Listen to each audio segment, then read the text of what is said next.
শহীদ ওসমান হাদির হত্যাকারী যারা, ওই সমস্ত হত্যাকারীদেরকে প্রকাশ্যে বাইতুল মুকাররমের সামনে ফাঁসির কাস্টে ঝুলিয়ে মিডিয়ায় প্রচার করতে হবে। শহীদ ওসমান হাদি যেমন জীবন দিয়েছে, জোরে বলেন ঠিক কিনা? শহীদ ওসমান হাদি ন্যায় ইনসাফের পক্ষে ছিল। এখন পর্যন্ত শহীদ ওসমান হাদির হত্যাকারীদের বিচার হয় নাই, ঠিক কিনা জোরে বলেন? এদেশে শিয়াল মরলে বিচার হয়, কুকুর মারলে বিচার হয়, কিন্তু মানুষ মারলে বিচার হয় না।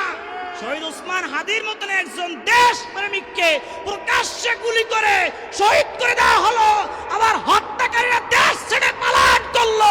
প্রশাসন কি আঙ্গুল চুষছে নাকি? কথা বলে না। আমরা একটাই স্লোগান দিতে চাই, আর কি হলে না হলে আমাদের দেখার বিষয় নাই। শহীদ ওসমান হাদির হত্যাকারী যারা, ওই সমস্ত হত্যাকারীদেরকে প্রকাশ্যে বাইতুল মুকাররমের সামনে ফাঁসির কাস্টে ঝুলিয়ে মিডিয়ায় প্রচার করতে হবে। ঠিক কিনা জোরে বলো, ঠিক কিনা? তুমি কে আমি কে, আপোষ না সংগ্রাম, দালালি না রাজপথ, গোলামি না আজাদি, নারায়ে তাকবীর। এরকম স্লোগান দিয়ে আমাদের আগাতে হবে। আমাদের আলেমদেরকে ঐক্যবদ্ধ হওয়া লাগবে, টুপিওয়ালাদেরকে ঐক্যবদ্ধ হওয়া লাগবে।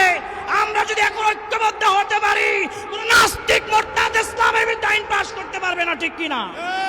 এই জন্য ইসলাম যদি কোরআন, যদি ইসলামী আইন বাংলার জমিনে যদি প্রতিষ্ঠিত হয়, আর কিছু হোক না হোক, এই বাংলার জমিনে নাস্তিক খুঁজে পাবেন না, ঠিক কিনা জোরে বলেন?